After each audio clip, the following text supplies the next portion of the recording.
Welcome to another episode of Kiss My Assets. The transparency, the openness, the communication is more than you could expect. I'm sold. Don't let the fact that you don't know something or don't know enough about something hold you back. I knew I wanted to invest. What better way to invest than to invest in what I already know that I love, which is real estate. It was initially the 12% return, but it quickly turned into the people. We're back again. It's another episode of Kiss My Assets with Jameson, Manwaring. Hi. Hi, my favorite boss. And me, Heather Andrews. I'm in investor relations. Hi, and Heather. Hi. Yeah, we have a big day today. Very big day. We just had one of the other people in our office came and said they voted. Yes. I didn't see if they had a I voted sticker on or anything, but I voted like 3 weeks ago over Mel. Yes. And that was very nice. I don't have to stress today. Mine is filled out in my car. I will be leaving at some point to go drop it off. Yeah, so that's nice. Yes. So we have, in Arizona, we have the option to mail it in. Mm-hmm. You can get the ballot, fill it out, drop it off in a location, or you can just go cold and they'll give you a ballot and you can fill it out the old school way too. I know. I think we even have an employee here who's going to vote for her first time in Arizona. Yeah. We're very excited for her. Yeah, that's fun. Yeah. We all need to vote today. We're going to make sure everyone Yes. on our team goes out and has the time to vote today. Yes. So however today's their vote day. conscience dictates. And if you do not know, you're free to call me and I will tell you how to vote. Yeah, I'm sure you will. Yes. Yeah. And then the other big news, I think, coming out this week is the new CPI, which is not a robot on Star Wars. It is something else, and I have learned this. Consumer Price Index. So this is the number we're looking at really closely over the last couple of years that we didn't really pay that much attention to prior. But the last 12 months, 18 months, it's the Consumer Price Index, and it shows what inflation is doing across a basket of goods and services that consumers have, including shelter, their rent, including car expenses, food expenses, which bakes in commodities, gas, what the price is at the pump. So that count comes out again on Thursday. The big thing with that is we've seen these numbers elevated. Last month, I believe it was 8.6%. That was down from the prior month, but still much higher than the target. The target CPI number of inflation is 2% a year. So we're basically, a little bit over that. So we're a ways over that, and it doesn't come down easily. So No. as we're finding out, when it started ramping up, and we didn't know if it was temporary or if it was going to stay. Now that it's there, it doesn't come down easily, so that's why the Fed's being so aggressive in their actions. So we do hope to see that it doesn't go back up to a 9 number on Thursday, that last month it was 8.6, maybe it comes down to 8.1 or something like that. We want to start seeing that coming down, but it does take some time after the Fed put out their aggressive actions. Yes. It takes some time for that to roll out into the market. We know that, and we're hoping to start seeing some of that impact this week. And this, I like to call him Daddy Jerome Powell. This is how I refer to him in my head. And he came out. He did say one little thing that gave me a little hope, where he said he thinks there could be a soft landing, that we're still going to stay the course. It's going to hurt a little bit, but he thinks there could be a soft landing here. It's going to be gradual, but it's going to be okay. Yeah, we have a really strong labor market. Yes. So even though a lot of the construction and purchasing has slowed down, home values obviously have slowed down, which needed to. That really interest rates have a direct impact on that. We still have a really strong labor market, and so it is still, the jury's still out on if we're in a recession or not. But I think the biggest thing is it all depends on how inflation reacts, and if they can start bringing that down and start seeing it come down significantly, then the interest rates won't continue to go up. They'll probably start leveling out now. I am waiting anxiously. Yeah. So Thursday will be that day. one of the big things I saw in the news this week, which I've been looking at for a while, is I've been hearing since I was a child that Arizona's in a drought. That Arizona's very thirsty. We need water, but then Arizona is in a better position with water than we think. That we're kind of amazing at water. Yeah, and we know that Arizona needs water from outside the state to survive. A little bit. But yeah, the specific article talks about how we are in a drought, about 20-year drought. Mm-hmm. And we're in the desert anyway, so we're already in a kind of precarious situation. We're made for this. Right, but and this is something that you'll hear, but we use less water now, even though we're, over 4 million people in the Maricopa County in the Phoenix Valley, than we did in the 1950s, 1957, when there were less than 1 million people here. Right. We used less water with 4 million people here than we needed with 1 million people, because it was a lot of agriculture then, a lot of fields, and required a lot of water. And people here mostly have the desert landscaping, so you're not spending a lot of resources on the landscaping. But we've seen article after article in the last 12 months about how Lake Mead is low, and it is. Lake Powell is low. I just did a swim race in Lake Pleasant. Could you walk part of it? And you could do we went out far enough in the lake where it was we could swim it, but you could see the water line was significantly lower than it had been recently. And it's just a common theme that we're seeing. We're also seeing droughts across the world, though. We're seeing droughts in Europe, in the Middle East. It's part of what's happening right now. It's not a specific thing to the Southwest, but we've been really proactive with conservation. I think they took a look at it a long time ago and said, okay, what do we need to do to prepare for the future? Yeah. And we have something almost 2 times more water stored than we actually use that we have in reserve, and they are just approved. I think it's $4 billion in funding to go towards conservation and to kind of help farmers maybe use less warm water to kind of reduce the amount that's used right now. Yeah, and I think that's the big thing that you're pointing out is that Arizona, because we've always needed water elsewhere, we've always been smart about it. Mm-hmm. We have really good water reclamation and water reuse. So I've heard I don't know if this is an actual stat, but that if you're drinking a glass of water, it's gone through 7 people. Probably. And you know what? And you'd probably be friends with them anyway. Right. Like a way to stay close. But we reuse the water. That's why it's not a refreshing taste of water here in Phoenix. Touch of chlorine, a little bit of dirt. But we reuse it. Yeah.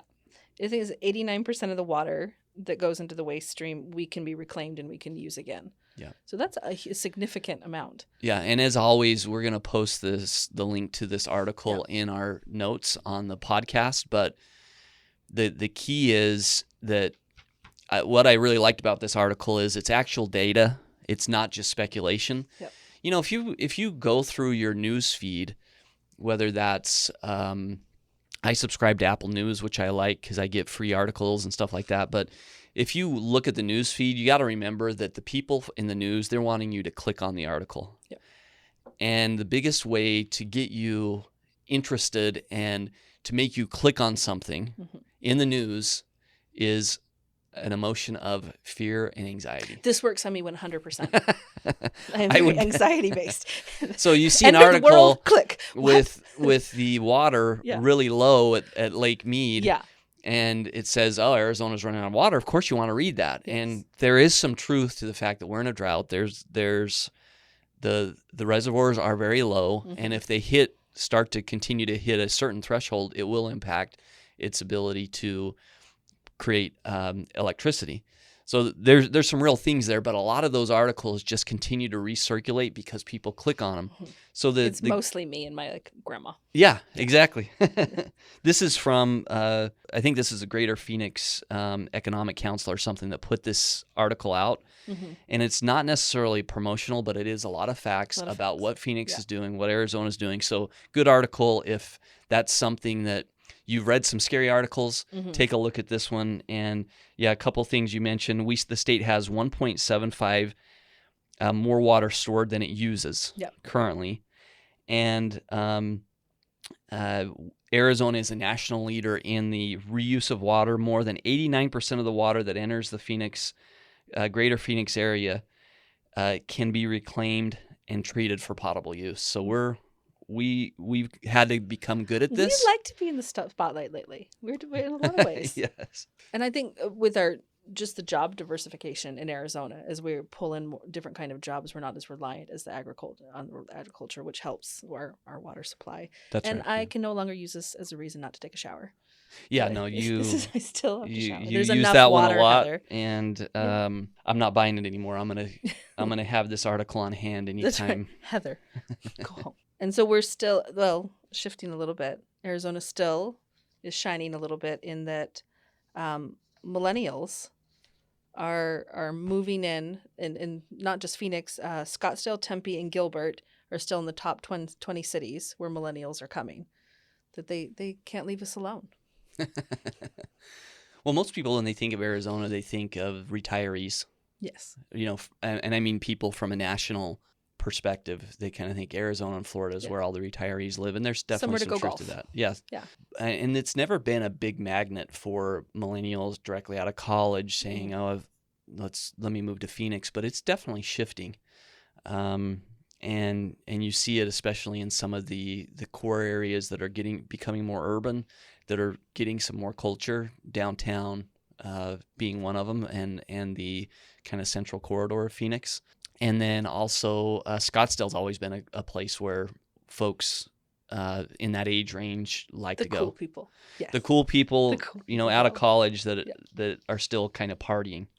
So what were some of the things that stood out to you in that article? So the top 20 hot spots, 4 of them were in Phoenix? Yeah, so Phoenix, and then Scottsdale, Tempe, and Gilbert, and places like Gilbert I normally wouldn't think. Oh yeah, and so Gilbert's kind of it's got cool. I think that's one of the criticisms is that it's kind of the lack of culture, the lack of nightlife has always been a thing in Phoenix.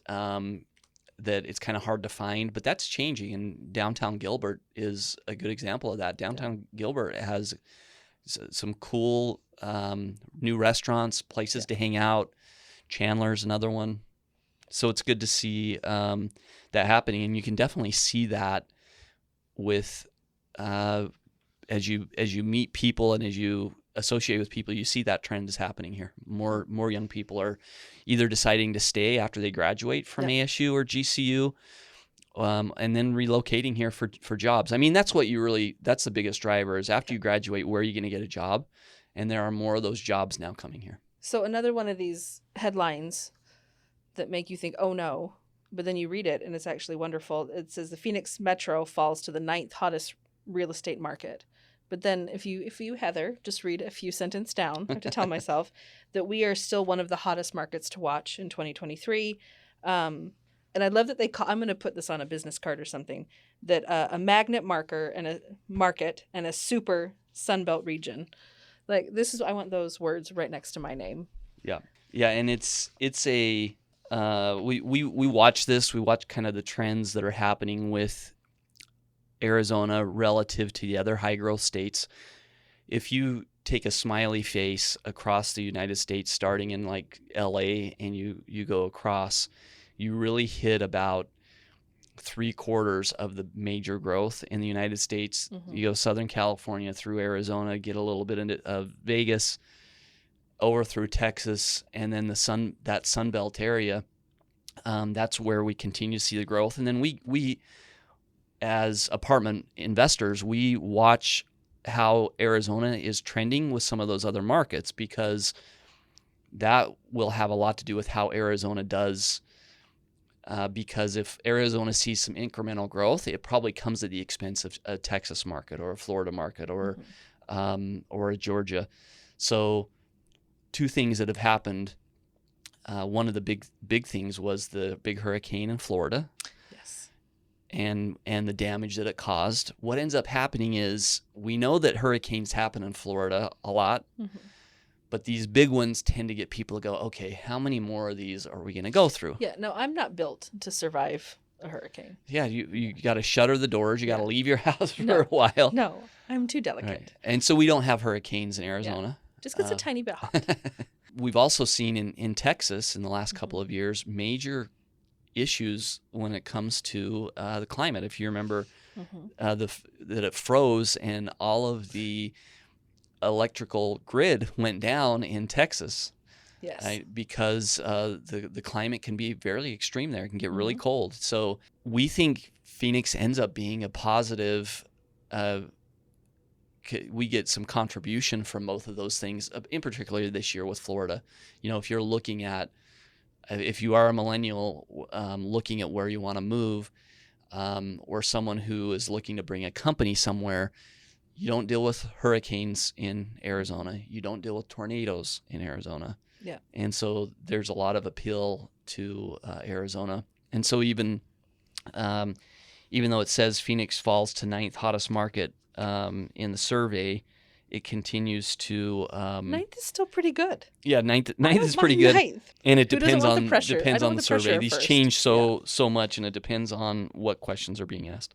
Interesting that this is the reason it fell, the reason our ranking went down a little bit is, well, housing affordability, traffic, and then kind of the frustration of longtime residents, which I think are all very solvable things. And like we're working on housing affordability. Traffic will always be traffic. That's okay. And I think residents are kind of coming around to like, no, we've got to make room for more people, and this is good for our state. And so it's just kind of public perception. And Yeah. Now, I think when you think about the difference between Arizona and some other places is most people who live here, not all of them, but most of them weren't born here. Now, you are one that was born here. You might be the only person I know who was born in Arizona, yes, actually, I who will let lives you here. know that I was born here. I love when I find another native. Yeah. Yeah. But since most of us aren't from here, we're more open to the idea that more people are probably going to come. Now, some of these other communities where most of those people grew up there, they're less excited about the new apartment building that's going up around the corner or the new housing development. So that, just from a cultural standpoint, that's a positive thing. We're open to let people continue to move here. The other thing that we're starting to build is with light rail. If you follow the light rail path across Arizona, across the metro Phoenix area, that's really where you're going to see and continue to see building of dense housing. Yep. Because folks don't want to have a 45-minute commute to their job where they have to sit in traffic. But if they have a 15 or 20 or 25-minute commute on the train, it's so a lot easy. easier. Listen to your podcast. Yeah. You can. They want walkable communities. That's just the trend we've Yeah. seen, right? Especially millennials want walkable communities. Yeah. They want to take public transportation. That's the biggest thing I miss from New York is just taking the subway. Yeah. And you don't have to sit in traffic. And we're not there yet. We're in the process of maturing. But if you take a drive and take a half hour, 45 minutes and drive the metro line that goes down 19th Avenue, down through Central, through downtown, and then out to the East Valley, out through Tempe, there is a boom in dense housing around those areas, and lower income folks who are starting out their careers or they're in lower wage jobs. They can live there. They can have a nice life. They don't have to have a car. And as we think about the growth going forward, that's where I really think you'll see it. Yeah. And then they may graduate to buying a home in some of the suburban areas, or they may decide to stay. That they want to continue to have that flexibility and stay more central. So we'll see how it evolves. But and I love that people are able to live near where they work. You want the people in the communities where they're tied to it, they're invested in it. Yeah.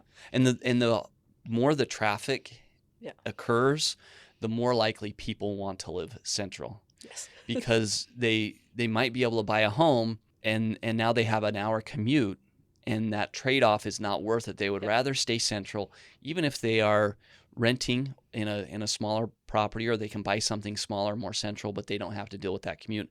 The more traffic there is, the stronger the core actually ends up becoming. Yeah.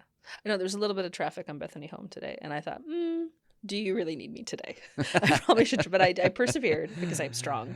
Yeah, and if you don't have to go on a freeway to go to work, that is a huge difference than if you have to sit on a freeway for a half hour and deal with traffic. Well, so then there's this trend that I think it ties into of a lot of millennials doing rent vesting, with the idea of they purchasing a home that's a little farther out and renting that out, and then being able to rent and live closer in these communities, closer to sacrificing the kind of little comfort and space for this strategy of building their savings to maybe purchase a home later. And we see this with our investors. We have a lot of investors who don't own their home, but they are investing with us in real estate. So rent vesting. Yeah. So whether you're buying a home and wanting to be a landlord, or whether you're just investing in a company like ours, but you don't necessarily want to get tied down to owning a home and living in a home, you're fine with renting. So we're in a different psychology than 20 years ago, 30 years ago, where the younger folks are saying they want the flexibility. They don't want to get tied down to a home, but they do want to invest in real estate. Yep. And some folks might want to buy a property and deal with that. And then a lot of them realize, if I can invest with a crowdfunding or another vehicle where I can get that exposure to real estate, and then I don't have to be tied down. Right. All the benefits, and you don't have to go fix a toilet for anyone on the weekend. Yep. So in this third quarter, we've seen that the demand for apartments has actually cooled off, that the rents have kind of hit a number that renters are now saying, hold on, no, I'm willing to live with my mom. Or I have a grown brother who lives in my home. Yeah. They're willing to say, no, I can wait it out, and I'll sacrifice a little space and privacy, and giving them a little more leverage, I think, in the market. Yeah, and given the backdrop of this, rents were up 25% in the last year in most markets, and then the year before that they were up 15%. So rents are up significantly in the last 2 years, and the economic reality is people are going to respond to that. And if they are single and they could move in with a roommate or move in with mom and dad for a little while, we started seeing some of that come through the numbers in the third quarter. That we saw some softness with some occupancy. Yep. Softness meaning instead of it being 99% occupancy, it came down to 96%, right? Yep. So, but you can see that as you track the numbers, that there was a little bit of a slowdown in demand. And then as we got more information, that's what was driving it, is what we call combining of households. Yeah. And so the with rents up, households came in and were combined, and that's what was causing some of that softness in demand. And that can be a good thing, I think, because we'd like to see rents kind of come down a little bit and be a little more stable and affordable for people. And this can be a positive. People and economic factors are going to be at play. So it just makes sense that if rents have gone from $1,500 to $2,000, more people are going, oh, do I really need my own apartment for $2,000 a month, right? And my brother is committed, I think, to as he looks at the rent on apartments, he's you know what, I will take the trash out, and I'm happy to be here. Right. And so we've seen rents went way up. They have started to plateau. They've leveled off, which was another impact of interest rates coming up, which is a good thing. And then this is just another thing that came out of it is some of these combined households. Now, what we'll see then is as wages continue to go up and if rents stay stable, then some of these households that have combined will start to split up again and say, okay, now my wages are a little higher. Rents have cooled down a little bit. I'm going to go get my own place. Yeah. But then where are they going to go? And so good thing that the ABI multifamily, their construction pipeline report came out, and it looks like a lot of things are going to be available. It is full of pretty pictures and a lot of numbers. So there has been a glut of new construction, in particularly with apartment buildings, that has been constrained through COVID, Yes. through the shortage of materials because of supply constraints, that are now starting to get through the conveyor belt and to get off of the line. And so the ABI multifamily research team puts out a construction pipeline report. And I think that this is really great data. So just to put into context, all of this glut of supply that's now starting to come off the line, recently completed projects, there's been 9 of them in the quarter, that added 2,700 units to the supply of houses. Now under construction, there's 161 projects under construction. Okay. So this is that conveyor belt. It's somewhere in process. That's Okay. almost 40,000 units. And that is a lot more than what normally is coming out. Normally, Phoenix is 10 to 15,000 units any given year. There's 40,000 in the works. Does that That's worry somewhere on the conveyor belt. No, it doesn't, because we've also, with the increase in rents, we that's also due to a lack of demand, to a lack of supply. So we do need additional supply. People continue to move into markets like Phoenix, and they're not moving out. So we need this additional supply, but we knew it was coming. Yeah. If you go into what was driving some of this increase in rent, some of the increase in housing demand, besides interest rates, was the fact there wasn't enough supply. So supply and demand always is what drives price, and there's not enough supply. There's a lot of demand, prices go up. So this is going to happen. I think that's 110 properties, and this is all in the Phoenix Metro. I think you'll see a lot of those projects not happen now. Okay. Because they were underwritten or planned when interest rates were much lower. And so now as they look at that project and they say, oh, wow, interest rates are a little higher, maybe rents have slowed down, they decide not to go forward with that project. And that's another 26,000 units in those 110. So we'll put the link to this report. Great report. The bottom line is we are going to start seeing more supply, which is a good thing, and it's a lot. It's a lot of supply. There's an apartment building right across from my house, about 350 units, and it's getting leased up very quickly right now. Instead of it being 9 or 12 months to get those 300 units leased up, it's going to be more like half that. But as more of these projects get finished, we'll start to see the lease-up rates, absorption, will be a little bit longer than normal, and it'll be more on a normal cycle. So this is the sort of stuff that we look at when we look into the kind of the crystal ball of where things are going, and I think it's a good thing. But it's important to be aware there are a lot of units going to be coming on. So I think we will start to see some of those combined households probably split off and move into some of these new units that come on. I'm going to give this to my brother so he can start looking. Yeah. And you can see they're all over the valley. If you look at the map, a lot of them are in central Phoenix, but there's a lot on the west side, out in the suburbs. Yeah. Those are the ones that typically people look at them and say, okay, we're probably not going to do this right now. Maybe we'll hold. Yeah. The ones that are more core tend to have more support when it comes to tenants wanting to move in. They're closer to jobs, closer to mass transit. So it's really interesting to look at, and it'll be an interesting next 18 months when it comes to multifamily new And are these builds. Projects that serve a diverse group of people, so it's very affordable to luxury, or is it all concentrated in? That's one of the problems is most of these are what we consider Class A because they're brand new. Yep. So if you're going to build something brand new, it has new fixtures, has new furnishings, it's nice construction, has good parking, has nice amenities. So they tend to be the higher end. It does have some to do with the location, but what could happen is if there is some demand here and some need where there isn't quite as much, where these properties aren't getting leased up quite as fast, they could lower the price a little bit and start getting some of the people who are more on a B or a C property and say, oh, I can move into that A.